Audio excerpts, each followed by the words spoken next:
the way we think, the influences and lack of order we accept.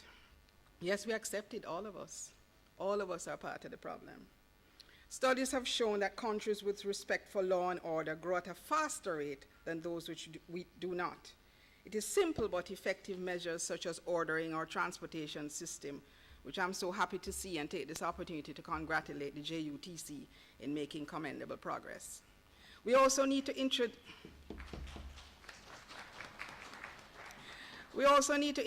incentives for those who conform, produce, and live through a morally correct value system while enforcing penalties for those who choose to damage the strong Jamaican brand. Ladies and gentlemen, we need to be angry about the right things so we can effect ordered and well-needed change to a culture which is one of hard, smart, and value-added work with healthy values becoming our hallmark. Ladies and gentlemen, thanks to our Secretariat and staff for the work done to put together what we trust will be a memorable experience for you all.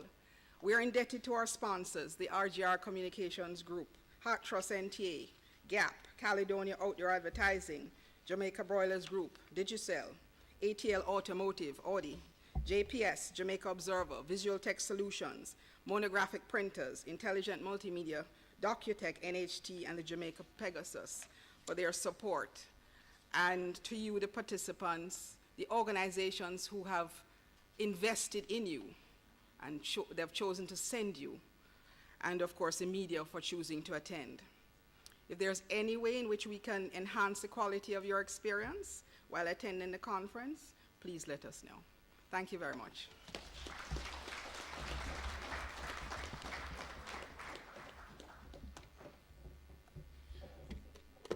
Agriculture and Fisheries.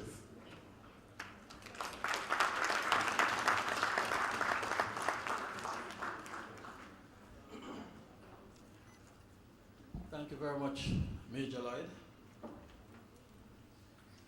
This is Jacqueline Coke Lloyd, Managing Director of Make Your Marks Consultants, Pastor Dwight Fletcher, Ms. Deborah Stewart, Ms. Keisha Golding, Mr. Colin Barrett, Senior Director of Information Systems at Heart Trust NTA. Distinguished ladies and gentlemen, good morning. I'm going to see if I can find a way to shorten the name of the ministry so that the next time you have to call it, you just use some letters and to make it much easier.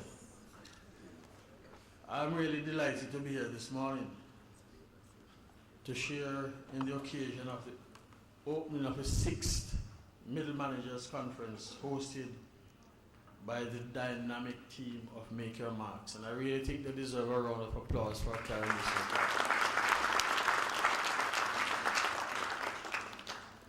As always, these conferences are designed to challenge our managers and leaders in the public and private sector to search for new meanings and rules of engagement in the transformation of their respective organizations, whether they be large or small, within the context of the national journey towards economic reform.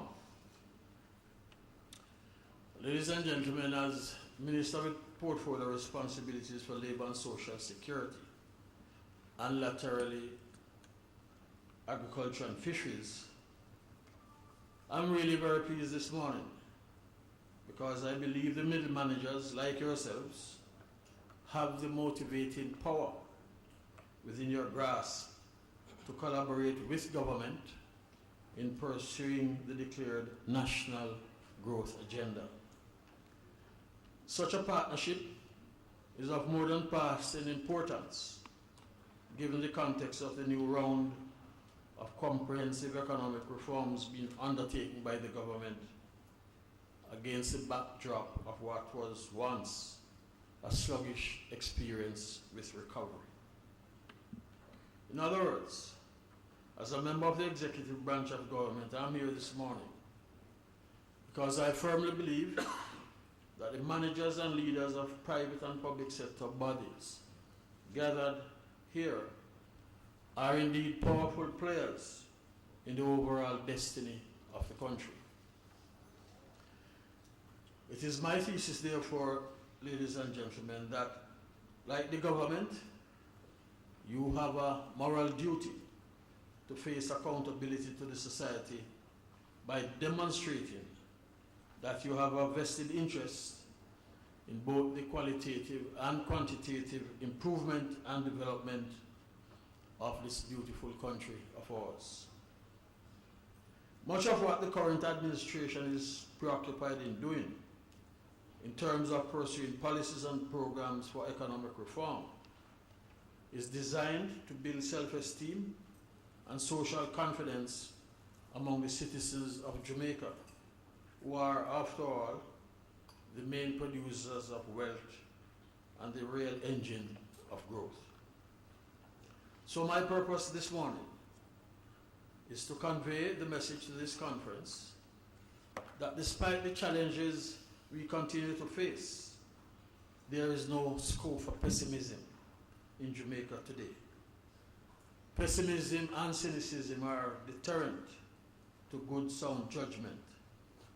They are not liberating factors. I say this because objectively, what's especially encouraging about today's Jamaica and the future we face is that a lot of our economic indices in 2014-15 period are demonstrating positive results of the country's comprehensive economic reform program under the 4-year extended fund facility standby agreement with the International Monetary Fund.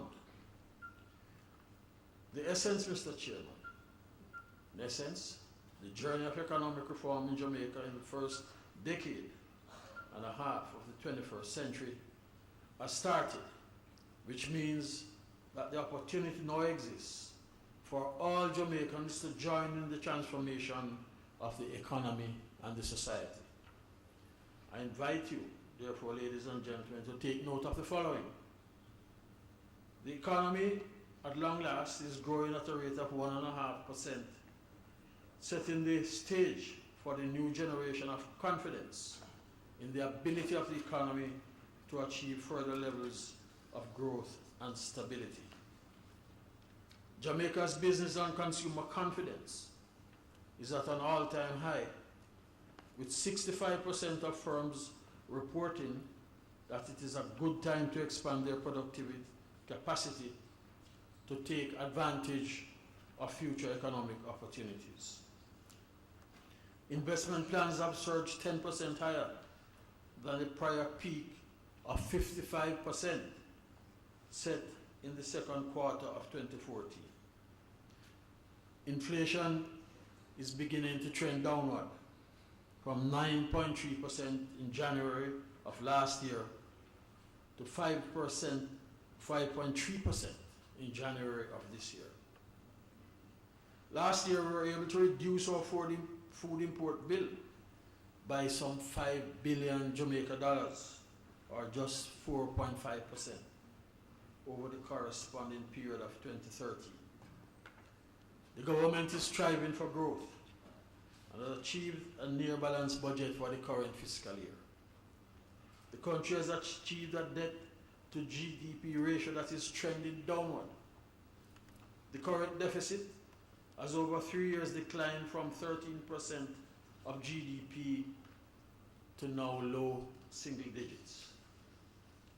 What is more, the government is striving for growth in pursuing some sensible tax reforms, strategies to increase investments, and improvement of our human resources, all within a dynamic environment while being prepared to confront change as is necessary.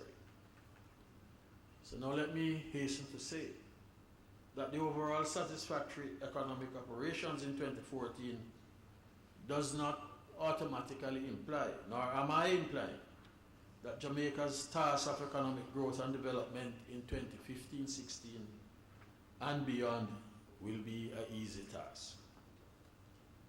On the contrary, Jamaica is actually embarking on a tough journey to realize economic transformation. In this regard, what I say to you and the country this morning is this: the government is at a stage of shifting growth gear, economic restructuring and policy adjustments, which impacts Jamaica's economic operation and will do so for some time. So to further advance the economic reform process, we all, the government, the labor movement, civil society, and the private and public sector, have to see ourselves as building a community of common destiny. Against the background of the foregoing, how then can you as middle managers help in transforming your respective enterprises and by extension the Jamaican economy? I offer the following suggestions, which are by no means exhaustive.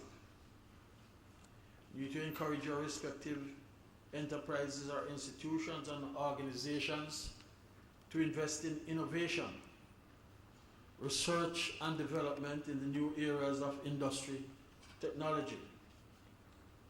Invest in new product development as well as in the export market. You have to vigorously pursue public and private partnerships with local and international investors in the following areas: energy, infrastructure, business process outsourcing, agriculture, mining, and logistics. To commit more resources into skills training and the upgrading of employees to meet the new demands of the international and local labor markets. Make use of the labor market information system within the Ministry of Labor and Social Security. And you have to remember to pay over your statutory deductions and taxes on time. Become and familiarize yourself with the newly enacted Employment Flexible Work Arrangement Miscellaneous Provisions Bill of 2014 that is designed to increase the country's competitive advantage in the global economy and propel economic growth. Make use of the historic Disabilities Act 2014 in guiding policies and programs safeguarding the rights of persons with disability and creating employment for members of the community of disabled persons. Mr. Chairman, participants, ladies and gentlemen, as I bring my remarks to a close, let me challenge you this morning as leaders to keep evolving. Keep thinking of yourselves in new ways. For as night follows day, you will be tested in new ways. Therefore, relate to your customers and partners in new ways, as well as you need to forge new alliances and networks. If you are serious about transforming your respective enterprises, then you have to consider yourselves as leaders first and foremost, and managers second. In challenging you to join the economic reform process currently underway in the country, I'm also challenging you to prepare yourselves to manage change in order for the country and your enterprises to be competitive vis-a-vis the rest of the world. We exist, after all, in a world in which the very nature of leadership is changing.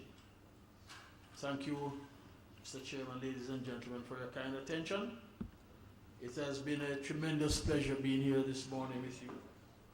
And finally, I wish this conference much success in its deliberations over the course of the next 2 days, and expect that your respective enterprises will be greatly enriched because of your participation. Thank you very much.